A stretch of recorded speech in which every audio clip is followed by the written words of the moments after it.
Now to inflation-weary consumers with growing fears about the health of the U.S. economy. Signs tonight that Americans are cutting back on spending, worried about tariffs and what could be coming next month.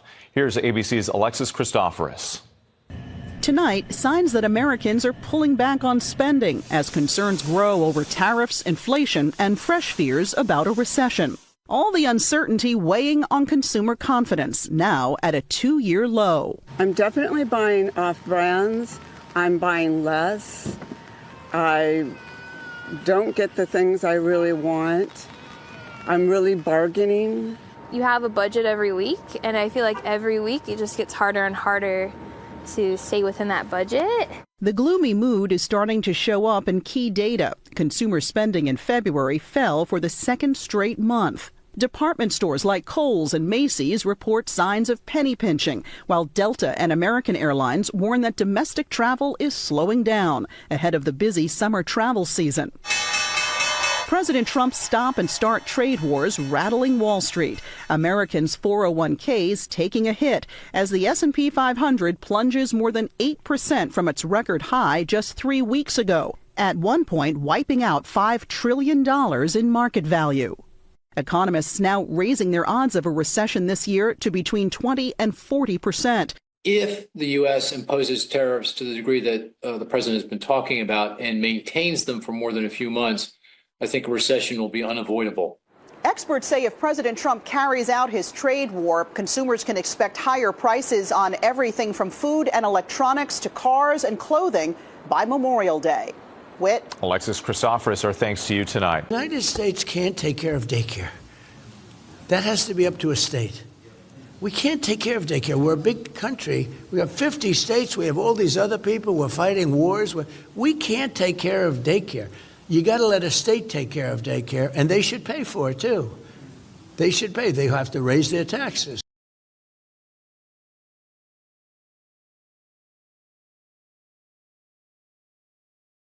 Why is the Pentagon going to ask Congress for an additional $200 billion?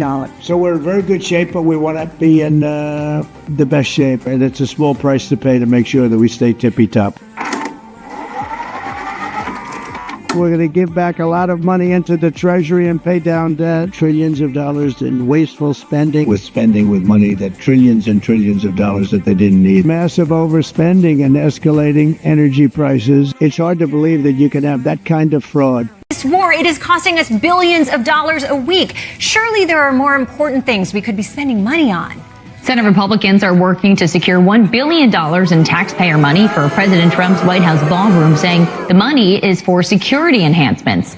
Not the f***ing ballroom again. People didn't even want the ballroom when he was building it for free. Now Trump's like, okay, I hear you, but what if it cost $1 billion? And if this ballroom story is making you sick, don't worry. It can also make you literally sick. Health concerns growing from President Trump's ballroom project. A new report showing soil taken from the White House construction project has tested positive for toxic chemicals. So that soil was dumped near one of the 3 golf courses at East Potomac. Oh my God. These poor golfers. First they can't even clap normally, and now this? Today, U.S. gas prices hit their highest level since Trump launched his ridiculous, counterproductive war on Iran. A single-day jump of 1.6%. The average cost for a gallon of regular gasoline is now $4.18, according to the AAA. It's wholly gone up because of Donald Trump launching the war. There's nothing else happening that had made it jump that much. And it's just the most tangible example of all the ways that Trump and the Republican Party have acted affirmatively at almost every crossroads to make prices higher for people. When all anyone says in any poll or focus group across the political spectrum is, for the love of God, things are too expensive.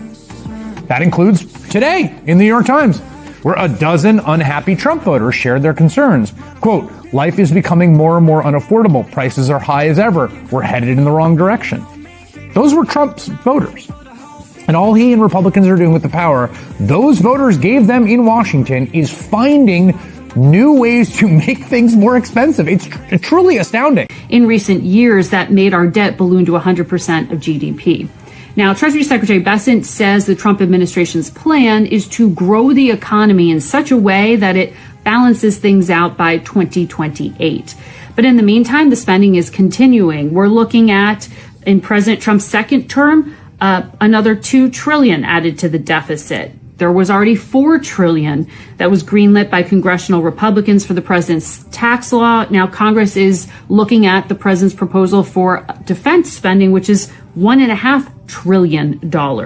One of America's top economists from the Minneapolis Fed told me that all of this is going to be a problem, ultimately, for the U.S. economy. The national debt is now larger than the U.S. economy. Exceeds 100% of GDP, or it's going towards a record here. What risk does that pose? Well, no one knows, how big is the danger zone and when it's going to actually trigger some kind of a crisis. If you look, I know you know this, if you look at the CBO's forecast for where the debt is going, it's absolutely headed to an unsustainable level. Ultimately, this is the job of our fiscal policymakers, Congress, and the executive branch to come together and put us on a sound fiscal trajectory, which we're not on right now. I don't see an immediate crisis brewing, but at some point it's going to be a problem, and ultimately our political system needs to address it. America has smashed through another remarkable milestone. Our national debt is now larger than our entire economy. On top of this, there's also all these costs related to tariffs. The president has argued that other countries are going to pay the brunt of the tariffs, but recent research finds the exact opposite. This is from the Tax Foundation. They found that the cost of the president's tariffs per household was $1,000 last year, and they're seeing an increase this year to $1,300. Again, that's per household. And Brianna, the president argues that his tariffs are going to cause a manufacturing jobs boom, but that has not happened. Between 1991 and 2009, 6 of Trump's businesses filed for Chapter 11 bankruptcy, most of them casinos and hotels. Trump, however, became a master at using bankruptcy to his advantage. Chapter 11 allows a company to restructure its debt and keep operating, often at the expense of creditors, while protecting the personal wealth of its owners. And that's exactly what Trump did. Contractors went unpaid, banks took heavy losses, and investors lost millions. Way richer every time and never had to file a personal bankruptcy. And now we can see the same thing happening to America. Just like his casinos and hotels, he's running the country on borrowed money and borrowed time. The difference is this time, it's not his investors who will pay the price, it's the people of America.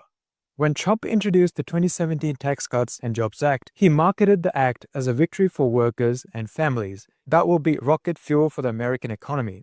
It was supposed to raise wages, create more jobs, and help the middle class. But that's not what happened. The biggest gains went to corporations and the wealthy. The corporate tax rate dropped from 35% to 21%, freeing up billions in profits that were supposed to trickle down to workers. Meanwhile, wage growth for the bottom 90% of workers barely moved. Even worse, those cuts weren't paid for. It added an estimated $1.5 to $2.3 trillion to the national debt.